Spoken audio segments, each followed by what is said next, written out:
இதே அபூபக்கர் ரலியல்லாஹு அன்ஹு அவர்கள் ஹிஜ்ரி 13ஆம் ஆண்டு 6வது மாதம் திங்கட்கிழமை பகலுடைய நேரம், ஹிஜ்ரி 13ஆம் ஆண்டு 6வது மாதம் ரசூலுல்லாஹ் மரணித்த பின்னால அந்த நாள்ல கேக்குறாங்க அபூபக்கர் ரலியல்லாஹு அவங்க ஒரு குளிரான சந்தர்ப்பத்தில் குளிச்சிடுறாங்க. 63வது வயதுல ஒரு காய்ச்சல் வருது அவங்களுக்கு. அந்த குளிரின் காரணமாக ஒரு காய்ச்சல் வருது. அந்த காய்ச்சல்ல தான் அவங்க மரணித்தார்கள். அந்த காய்ச்சலில் தான் அவர்கள் மரணித்தார்கள்.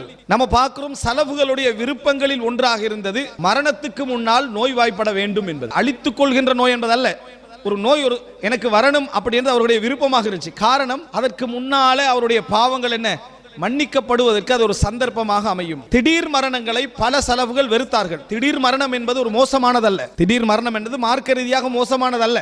ஆனால் அவங்க வெறுத்தாங்க. எதன் காரணமாக என்றால் அதிலே உறவுகளுக்கு நம்ம செய்ய வேண்டியதும் செய்ய முடியாது, தனக்கு செய்ய வேண்டிய சில மறுமை கடமைகளையும் செய்ய முடியாத சந்தர்ப்பங்கள் அதில் என்ன செய்யலாம் ஏற்படலாம் என்பதில் அவர்கள் வெறுத்தார்கள். அதனால தான் சொன்னாங்க மௌத்துல் ஃபஜ்ஆ, திடீர் மரணம், அஹ்தத்து அஸ்ஃபின், கோபப்புடி அப்படின்னு அவங்க என்ன செஞ்சாங்க. பல சலஃபுகள் சொன்னார்கள். கோபப்புடி என்று சொன்னதுக்கான காரணம் அதுக்கு குர்ஆன் சுன்னால் ஆதாரம் அல்ல, சூழ்நிலை வைத்து அவர்கள் சொன்னது. அதாவது ஒரு நல்ல விஷயம் ஒன்றை எதெல்லாம் இந்த உலகத்தில் மறுமைக்காக நம்ம செய்ய வேண்டுமோ அந்த சந்தர்ப்பங்கள் அங்க என்ன செஞ்சிருது இல்லாம போய் விடுகிறது. ரசூல் ஸல்லல்லாஹு அலைஹி வஸல்லம் ஒரு மனிதர் வந்து சொல்கிறார், எனது தாய் திடீர்னு மரணித்திட்டான், எந்த இதுவும் இல்லை. அதனால அவங்க வசியத்து செஞ்சிருந்தால் சந்தர்ப்பம் கிடைச்சிருந்தா வசியத்து செஞ்சிருப்பாங்க. அதனால நான் உங்களுக்காக என்ன செய்ய என்று கேட்டார்கள். வரலாற்று நம்ம என்ன செய்கிறோம் பார்க்கிறோம். எனவே திடீர் மரணம் மோசமானதல்ல, ஆனால் பல நல்ல சந்தர்ப்பங்களை என்ன செஞ்சிடும் இல்லாமல் ஆக்கிவிடும். அபூபக்கர்லாம் கேட்கிறாங்க எந்த நாள் இதுன்னு கேட்கிறாங்க. அந்த காய்ச்சல்ல இருந்து கொண்டு இது எந்த நாள்னு கேட்கிறாங்க. அப்ப சொல்றாங்க இது வந்து திங்கட்கிழமை.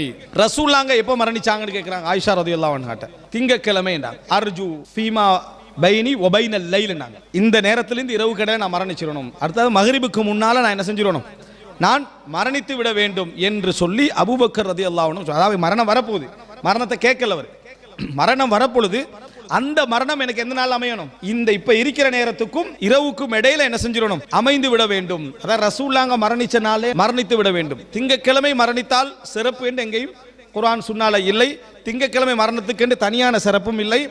ஆனால் மஹப்பத் ரசூல் ஸல்லல்லாஹு அலைஹி வஸல்லம் அவர்களோடு அவங்க இருந்த அந்த நட்பு உறவு இதன் காரணமாக மரணிக்கின்ற நாள் திங்கட்கிழமையாக அமைய வேண்டும். ஆனால் மக்ரிபுக்கு முன்னால் என்ன செஞ்சிடணும் மரணித்து விட வேண்டும் என்றாங்க. இரவுக்கும் இந்த பகலுக்கும் இடையில நான் என்ன இந்த நேரத்துக்கு இடையில நான் மரணித்து விட வேண்டும். ஆனா இரவாகும் வரைக்கும் மரணிக்கல.